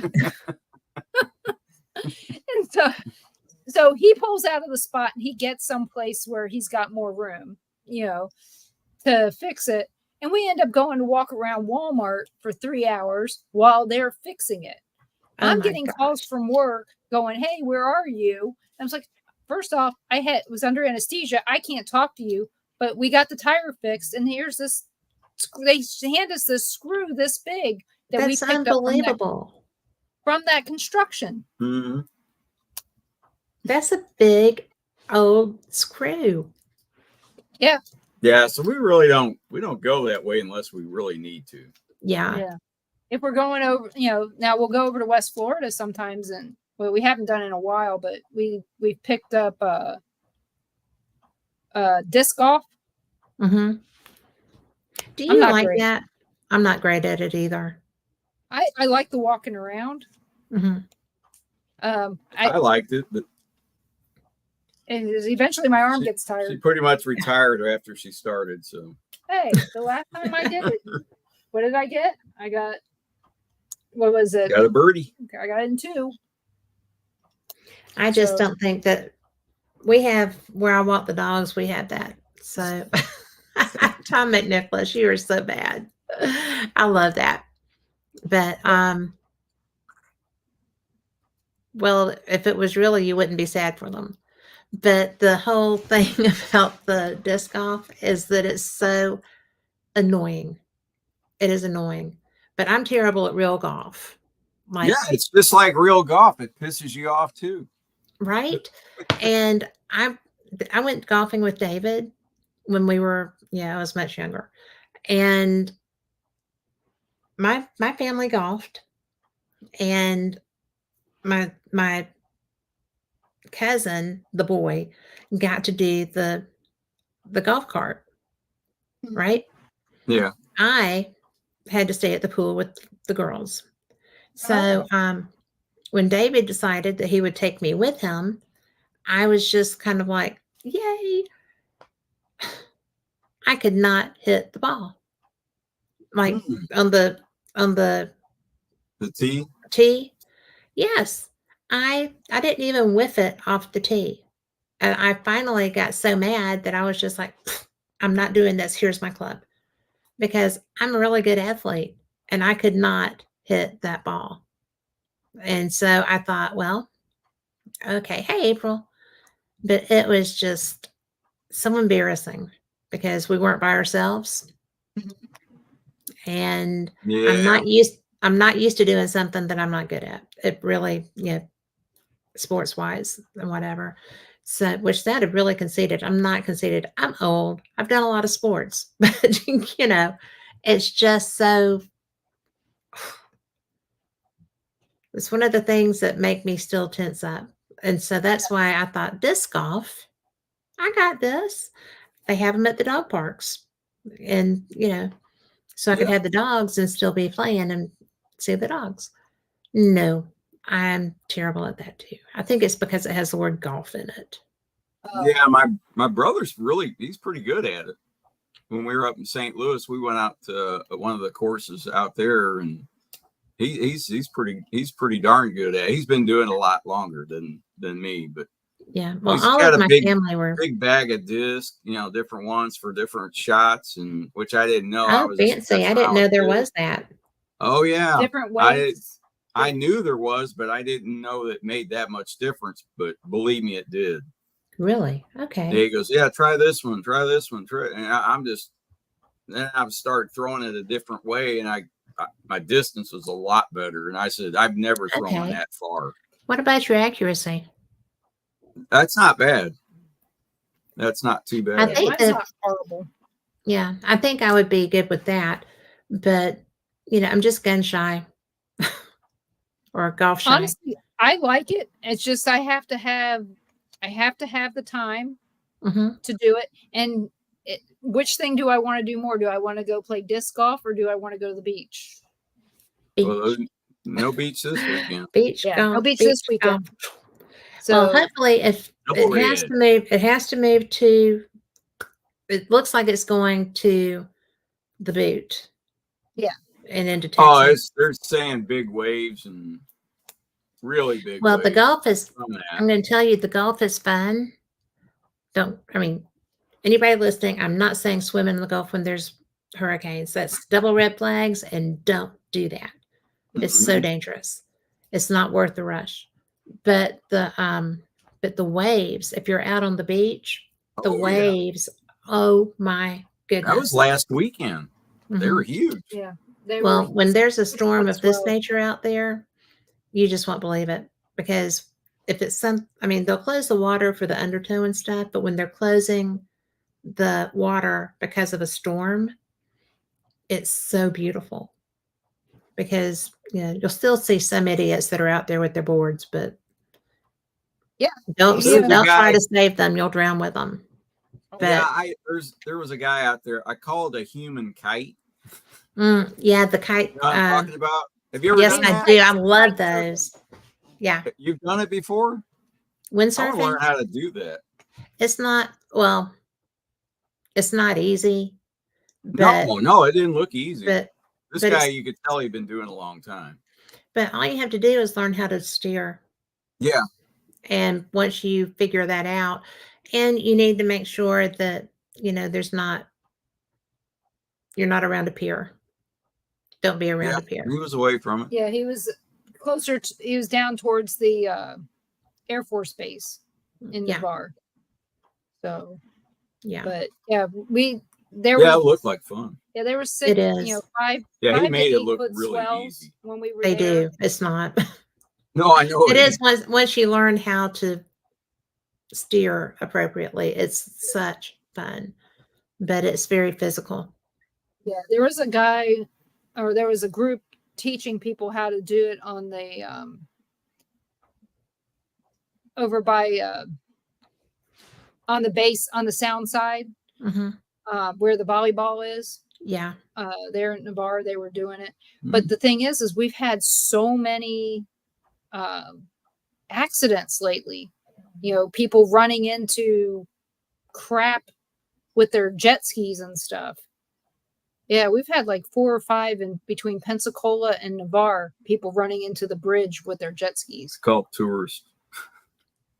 Yeah. Or drunk. Drunk tourists. Double whammy. Yeah. So, I see a lot of that stuff. Yeah. But, last weekend was one of those weekends where you didn't want to be, Friday and Saturday, you didn't want to be in Pensacola.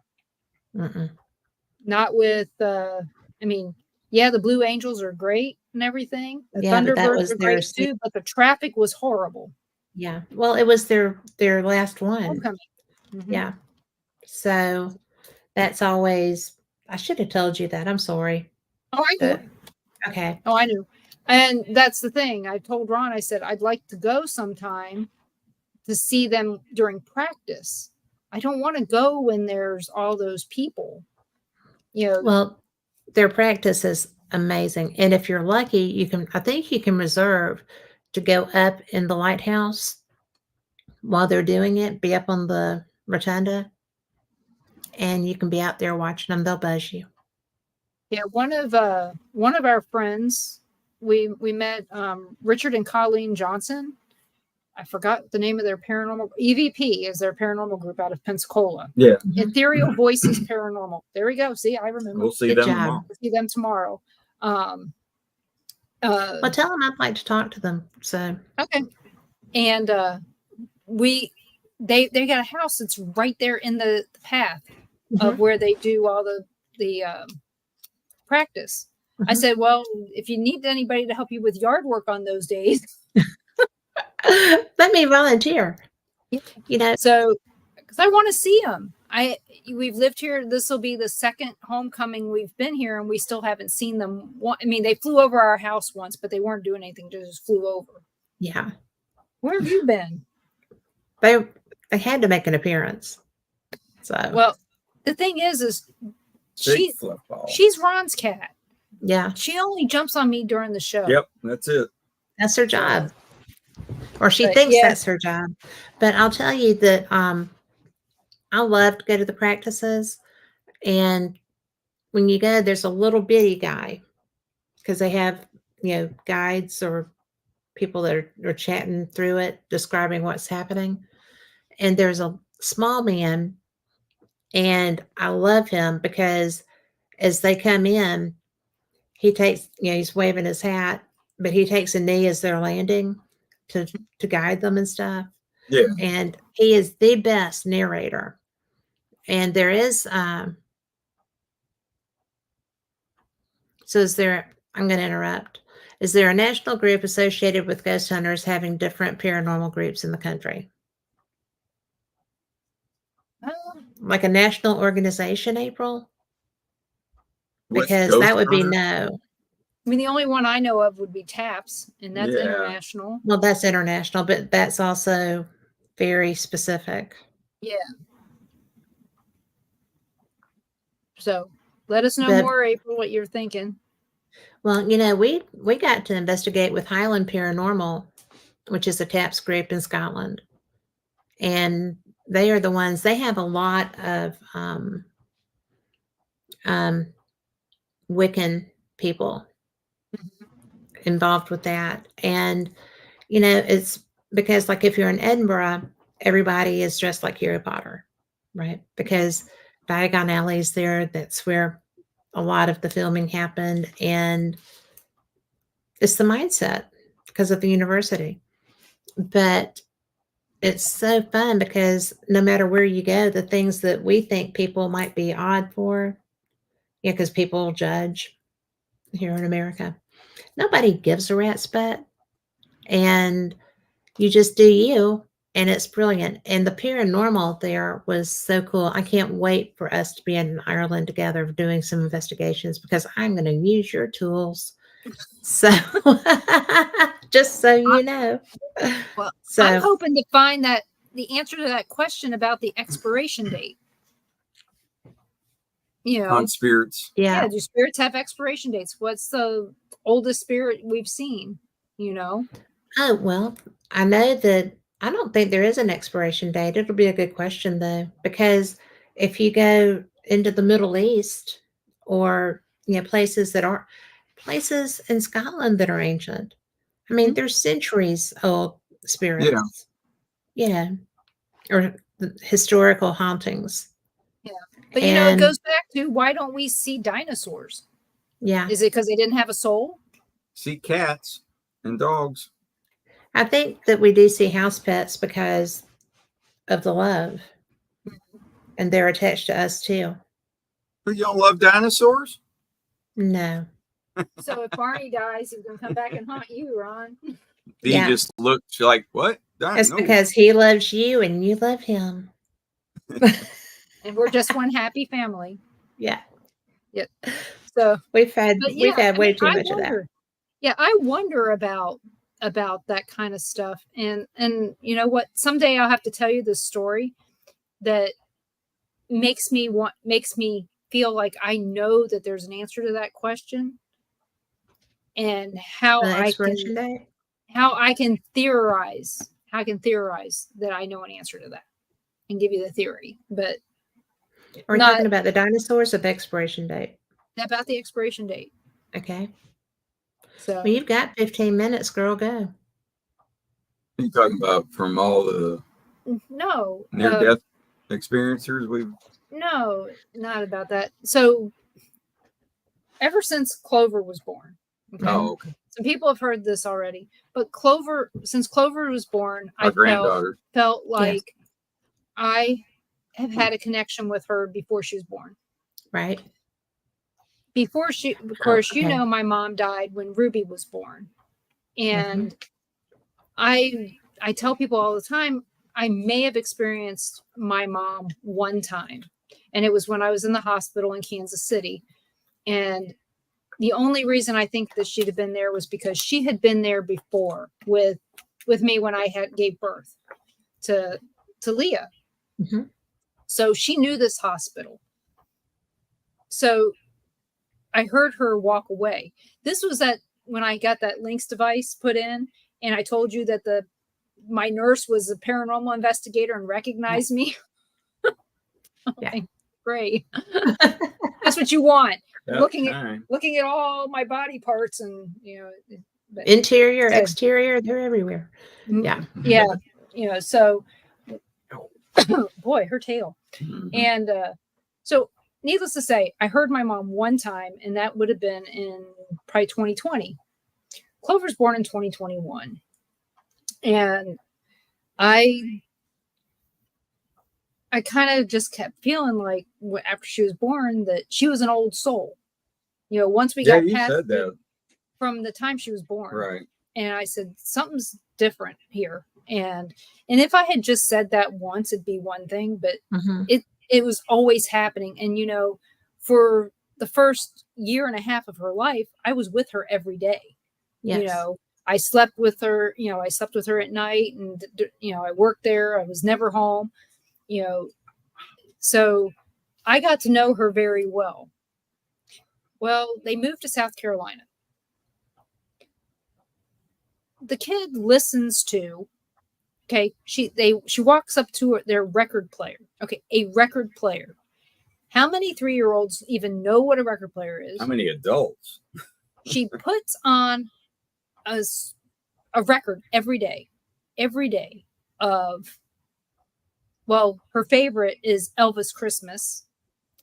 There's an Elvis one that they have. There is a Johnny Cash album, George Jones, and bluegrass. Okay. All things my mom loves. She gets up every morning, puts one on the record player, starts it up, and she listens to this for however long she's wanting to listen to it. And Leah said that it's like she instantly knew the words to Ring of Fire. Okay. A 3-year-old does not know the words to Ring of Fire. No. It says over and over, but yeah. But not the very first time they hear it. Yeah. And I said, if I talk to Clover on the phone, she doesn't say anything. Leah says she just sits there and smiles. Yeah. That she's happy to hear my voice. And, when I'm with her, she's on me all the time. And I think that my mom, the reason I don't experience my mom anymore is because she was reincarnated. Yeah.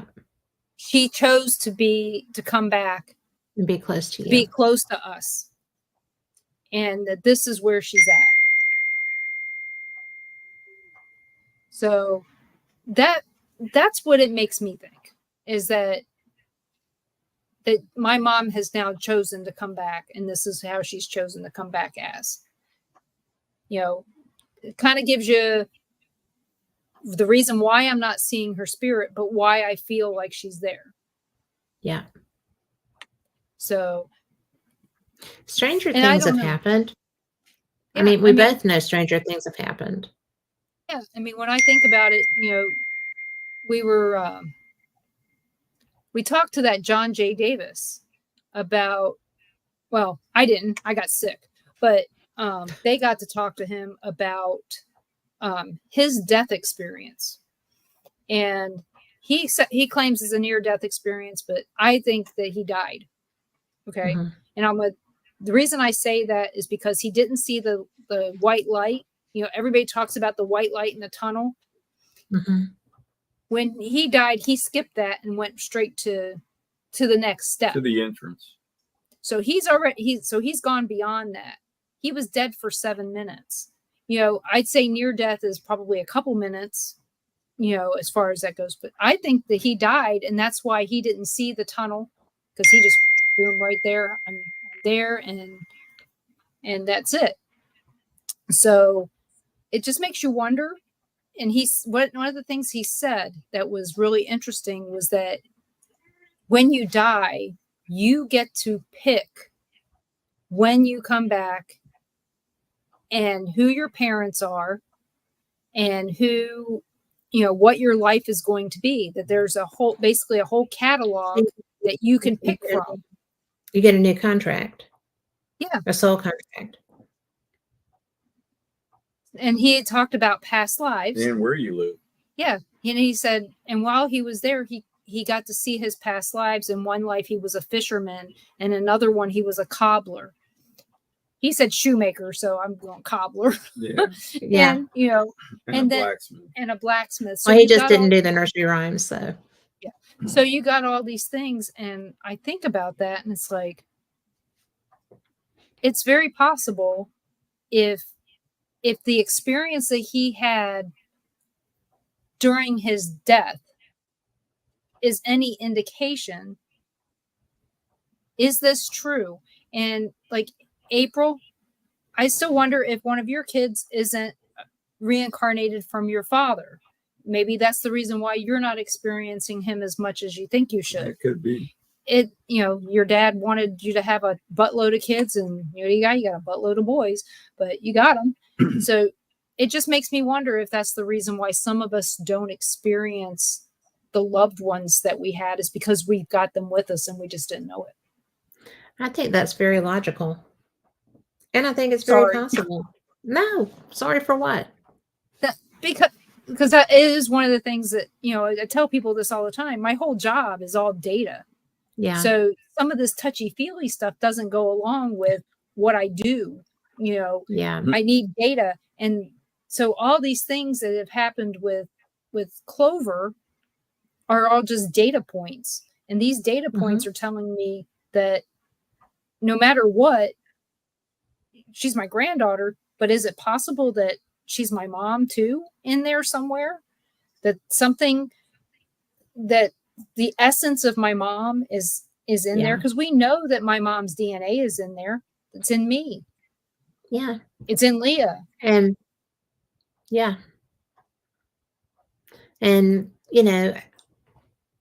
they say that the eggs that will be our children are already being carried in our elders as we cycle down through. So that's something that's,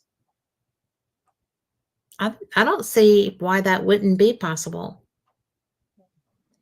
The thing especially is because I know you. And I wish we knew more. Well, let's play with that. So, like I said, that's a theory that I have. I just don't know. I'm going to have to test it at some point. Hey, Mom, you're going to offer a pack of cigarettes? Yeah. Right. If Clover starts, well, she tried decaffeinated coffee today, and she's hooked. She likes decaf coffee. Yep, that's one bad habit. Yeah, my mom loved coffee. Yeah. If she starts drinking Pepsi, then we're in deep. That's probably why that does skip every other generation, the coffee thing. Because we don't drink coffee at all, and all our kids do. Yeah. Well, yep. I like 2 cups in the morning, and I'm good. And I drink decaf, so. Yeah. I don't get any This is the most caffeine I get anymore. Some green tea. Yeah. And once those are gone, there will be no more. It'll all be homemade. We're going away from as much crap that mass-produced stuff as we can. Yeah, that's a good thing. So, but just in time to go ahead. To what? Nope. Not important. Go ahead. Just in time for what? Oh, just in time for these trips. I'm gonna be. There you go. I got to eat all this crap out in the real world, and we'll probably get sick. Well, I'll tell you what. When we get out of the U.S., you'll be so surprised by the way people eat that aren't here. So I can eat anything there. There's no gluten intolerance because Monsanto is not allowed in the EU. Yep. And up until recently, the UK was part of that, and they don't allow that. It's banned. They don't allow canola oil. Yeah. And they don't allow, I mean, one example I gave Ron was strawberry and cream oatmeal from Quaker here versus there. Yeah. You got like 5 ingredients over there, and here you got 20. Well, and it's real porridge because when we stayed in the dorms at St. Andrews, they had breakfast, a cafeteria for each dorm. And it was very different breakfast food as a rule, but very much better for you. So, and I did not do blood pudding. Okay. Yeah. Also not doing anything with kidneys either. No. Not anything that filters all of that. Yeah. But you've got, go ahead. There might be some changes on all the extra stuff added here pretty soon too, in our foods. Yeah. That's good. Yeah. Well, yeah, it's really good because a lot of the stuff they're adding is to get you addicted. Yeah, it is. Good for nothing, but yeah. Tell people where they can find you. You can find me every Monday night at 7 p.m. Central on the Paranormal Pride, in every place that you're watching this now, just about. And you can also find me on Tuesday nights at 5 p.m. Central with Ron and Carl on Paranormal Nation Radio, Not So Normal.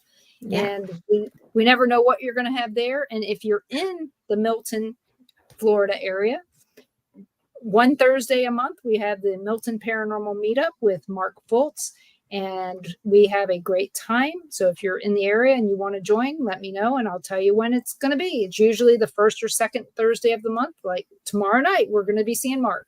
Yep. Sounds good. Maybe I will just leave early. What time do y'all start? 7 p.m. Good deal. So glad it's less political. No freaking doubt. Okay. So I'm a political science major. I'm supposed to love this stuff. This has been so annoying. But anyway, I am so glad that you were here. Thank you so much. And I just love you. Love you, bud. Love you. But you know what? Thank y'all for being here. I love having you because we have such good times. But we will be back next week. I'll be back Sunday with Fate Mag Radio, the online voice of Fate Magazine, and all these fun places that you're seeing us now. And next week is going to just be fantastic. Just everybody enjoy yourself, be blessed, go out and hug somebody. And if you've got friends that are upset politically, love them through it. Let them love you through it. We're all one people. And we're all, going to pull through everything. Everything works out. So, all the love, namaste. Be good, be blessed. See you next time. Same cat channel. Good night. Good night, everybody.